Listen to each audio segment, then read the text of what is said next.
Hey everyone, it's Gamefruitpulp, and welcome back to another Minecraft Building Toronto episode. This is our first map update style video in a while on the channel, and it is a really exciting one as we close in on our project's 8th year anniversary.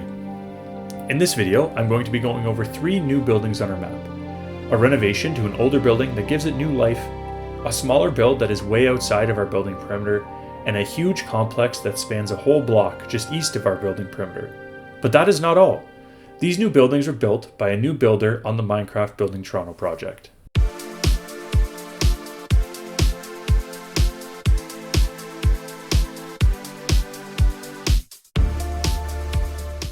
It is always exciting for me when we get a new builder on our project, because not only does it mean that we are going to have more progress made on our map, but it also means that somebody else found our project worthwhile enough to spend their time playing Minecraft and working on it with us.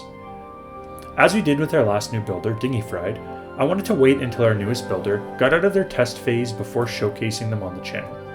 This was not because I wasn't sure about them.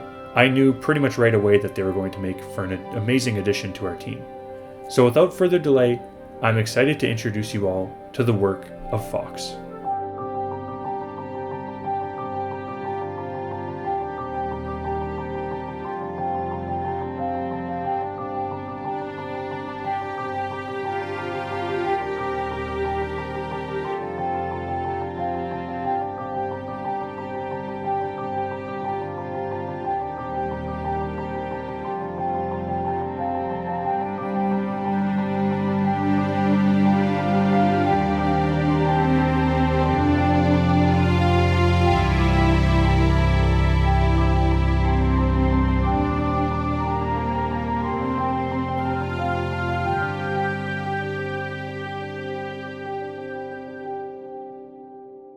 As with all our test builders, Fox is required to complete 3 buildings before finishing the intern phase, which is the rank that we give our test builders on the project. The builds that we assign to the test builders always start off with something small and grow in size as they get closer to becoming a full-time builder. We're going to take a look at those 3 buildings in the order that they were completed in. The first build done by Fox was actually a reconstruction of an interior that we weren't happy with on the project, located in the east end of our current building perimeter on the block south of Birksea Park. The angled buildings on this block made doing interiors a challenge, and they were done quite a few years ago when our attention to detail, specifically about how accurate things are in comparison to the real world, wasn't quite as good as it is now. So, as their first build, Fox chose to tackle the interior of the old spaghetti factory. This famous restaurant is probably one of the most visited places to eat by tourists to the city, and with that in mind, I figured it was due for a facelift. And in completing that facelift, Fox made this restaurant really come to life. I saw right away as Fox completed this first building that they were going to be a good fit on the project. As you look at the level of detail within this interior, I'm sure that you also agree with me. The renovation of the old spaghetti factory is exciting because it will also be the start of a new quest for visitors on the project. We recently installed a new, more immersive quest plugin that will allow us to create more detailed and interesting quests for you all to enjoy when you visit the project.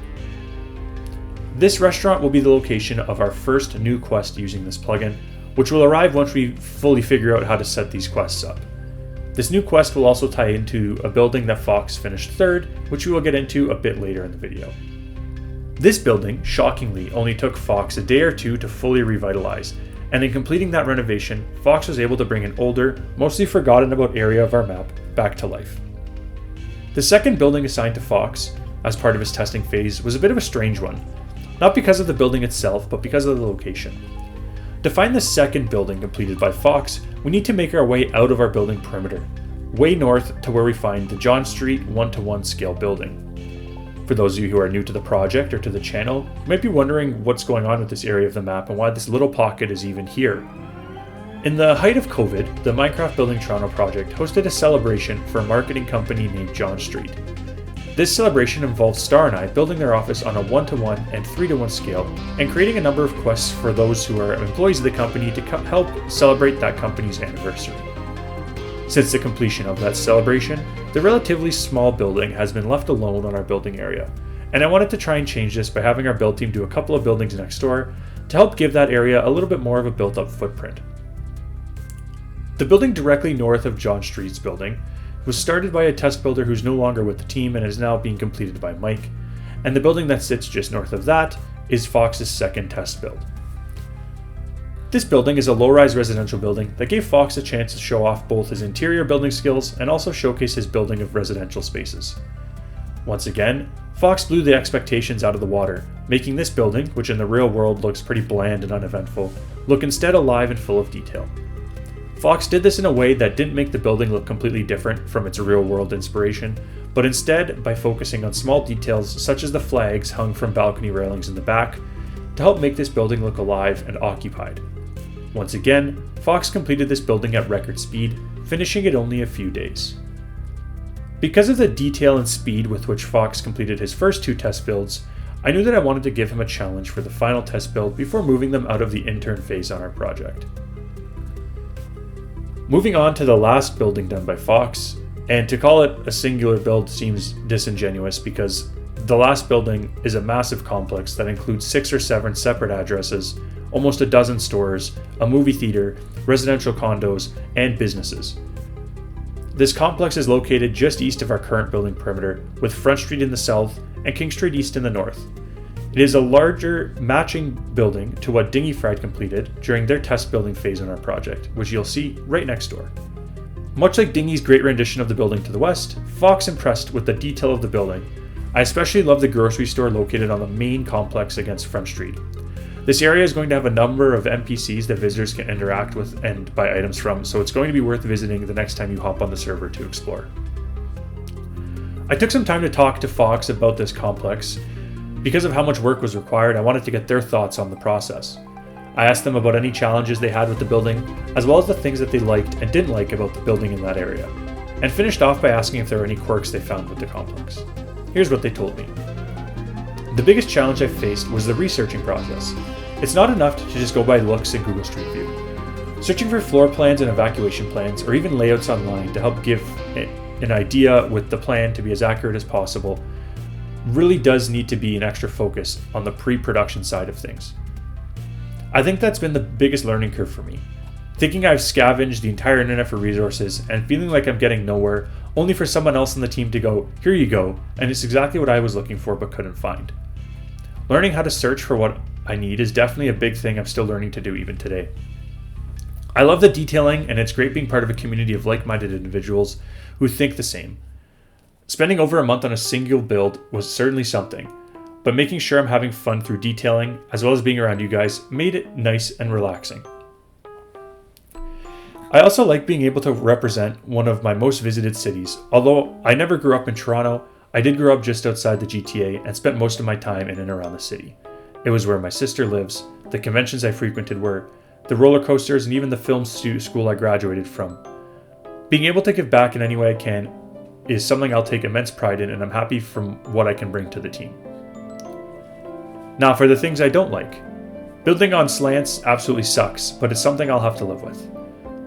Learning from my experiences with Market Square, I'll have to put more prep time into making sure any diagonal builds will line up with the rooms so that I don't have another instance of having to build each condo individually, because that was awful.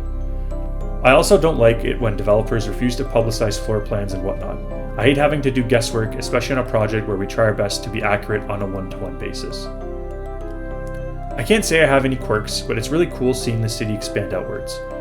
It's a bit obvious which builds are from years ago because of certain blocks used to create them, but it's sort of like a time capsule in a way, stuck in the past. So, those are the thoughts of our newest builder on one of the most impressive complexes that we have on our project. I'm glad that they took this building because, like they mentioned, I think that building something as large as this on such a large angle would not have been a fun experience. It was extremely impressive how quickly Fox was able to complete this building. It took them about a month to complete, which I think is probably at least 5 times quicker than I would have got it finished, and this building has way more detail than I would have been able to implement. So that's pretty much everything for this video. We've had a ton of new people join our community over the last month, so first of all, welcome and thank you for being here. If you want to catch up on my previous content for this series, there's a playlist that has all 8 years of the videos in it, so be sure to check that out. If you're new to the channel and you enjoyed it, be sure to hit that subscribe button, and if you're a returning viewer and you enjoyed, be sure to leave a like and share the channel with your friends so that we can continue to grow our community. Be sure to leave a comment as well, letting me know what you think about the video or our new builder Fox. Thank you all for taking the time to watch the video. If you want to explore the Minecraft Building Toronto project for yourself, you can do so at buildingto.ca with a Minecraft Java account. At the time of upload, we are on Minecraft 1.21.4. Thanks again for watching. My name is Gamefruitpulp, and I'll catch you all next time. Have a good one.